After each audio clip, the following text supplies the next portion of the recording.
국민TV 뉴스가 창간했습니다. 빠르고 정확한 뉴스, 국민TV 뉴스의 텍스트 버전을 여러분 앞에 내놓습니다. 국민TV 라디오의 각종 콘텐츠를 이제는 읽으실 수 있습니다. 뉴스.국민.tv, 국민TV 뉴스에서 세상의 모든 뉴스와 만나세요.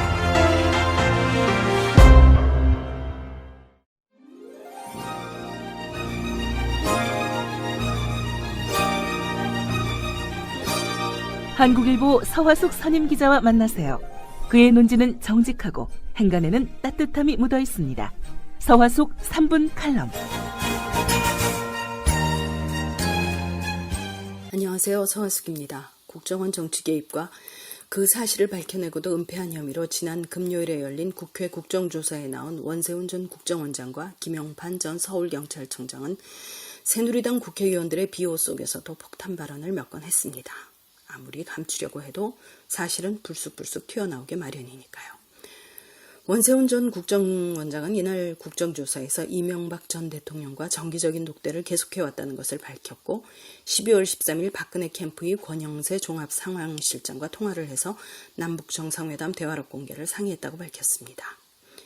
김용판 전 서울경찰청장은 12월 15일에 오후 1시부터 5시까지 4시간 동안 청와대 근처 백송이라는 음식값 매우 비싼 설렁탕집 독방에서 7명이 긴 점심을 먹고 이 사실을 감추기 위해 내부적으로는 시경 정보부 직원들과 점심을 먹은 것으로 기록했습니다. 민주당 김민기 의원의 추궁에 시경 직원들과 점심을 먹지 않은 것은 드러났지만 누구랑 먹었는지는 절대 기억나지 않는다고 대답했습니다. 그 후 사우나에 가서 손톱을 다친 것도, 저녁을 누구와 먹은 것도 기억나지만 이 점심을 누구와 먹은 것만 기억나지 않는다는 것은 이 점심을 같이 먹은 사람이 매우 중요하다는 뜻입니다. 그는 다음날 오전에는 손톱을 치료하느라 경찰청은 오후 2시에 출근했다고 밝혔으나 실상 병원은 오후 1시 무렵에 다녀왔습니다. 16일 오전에 무엇을 했는지도 감추고 있습니다. 16일 오후에는 박원동 국정원 당시 국익정보국장과 통화를 했다는 사실을 시인했습니다. 두 사람이 증언한 내용을 당시 상황과 연관시켜서 다시 말씀드리면 이렇습니다. 12월 10일부터 권영세 박근혜 캠프 종합상황실장은 이미 갖고 있던 남북 정상회담 대화록을 선거 국면에서 어떻게 활용할 것인가를 지인들과 의논했습니다. 12월 11일 국정원 직원으로 오피스텔에서 정치 개입 댓글 작업을 한 김하영 사건이 터졌습니다. 13일까지 김하영 씨는 오피스텔에서 나오지 않았습니다. 그동안 김 씨는 자기가 쓴 인터넷 댓글을 지웠다고 하더군요. 12월 13일은 문재인 후보의 지지율이 박근혜 후보의 지지율을 역전해서 앞섰다고 한국일보 아침신문이 보도한 날입니다. 김하영 사건을 수사 중인 수서경찰서가 디지털 수사 분석을 서울시경에 의뢰한 날이기도 합니다. 바로 이날 12월 13일 남북 정상회담 대화록 공개에 반대하던 원세훈이 권영세에게 전화를 걸어 남북 정상회담 대화록 문제를 상의합니다. 이 통화 바로 다음 날인 12월 14일 김무성 박근혜 캠프 총괄선대본부장이 부산 유세정에서 남북 정상회담 대화록을 토시 하나 틀리지 않고 그대로 인용해서 읽어댑니다. 남북 정상회담 대화록은 국정원 정치 개입으로 쏠린 시선을 돌리기 위해 새누리당이 자주 이용한 것입니다. 그러나 비밀 기록이 국정원에서 새누리당 캠프로 넘어갔다는 사실이 밝혀지는 바람에 국정원 정치 개입의 또 다른 증거가 된 사건입니다. 서울시경 디지털 분석팀은 12월 14일 저녁에 국정원 직원 김하영의 컴퓨터를 복구, 삭제된 정보를 확인해서 정치 개입 작업에 참여했다는 증거를 확보합니다. 바로 그 다음 날이 12월 15일이고 김용판 전 서울경찰청장이 누구와 먹었는지는 절대로 밝히지 않으려는 4시간짜리 점심을 먹습니다. 12월 16일 오전에도 김용판은 출근을 미루고 행적이 묘연합니다.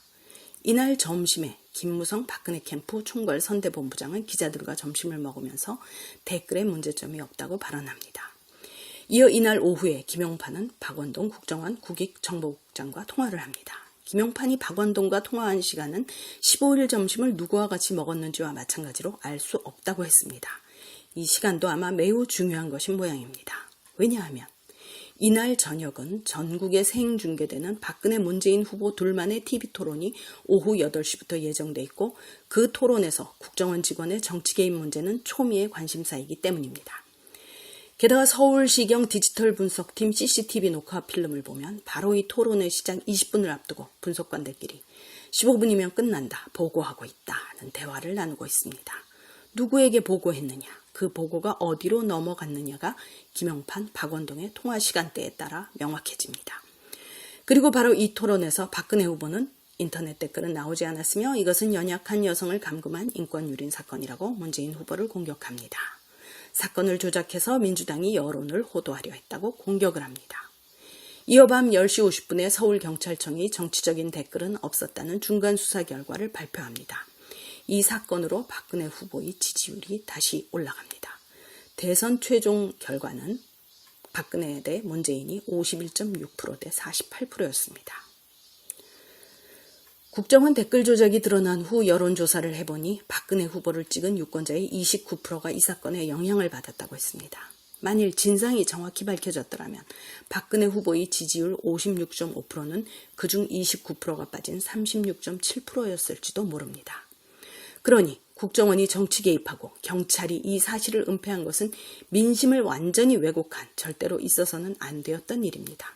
더구나 국정조사에서 원세훈, 김용판 그들의 입으로 불과 나흘의 행적이 더 소상히 공개되자 저렇게 어마어마한 흑막이 드러나고 있습니다.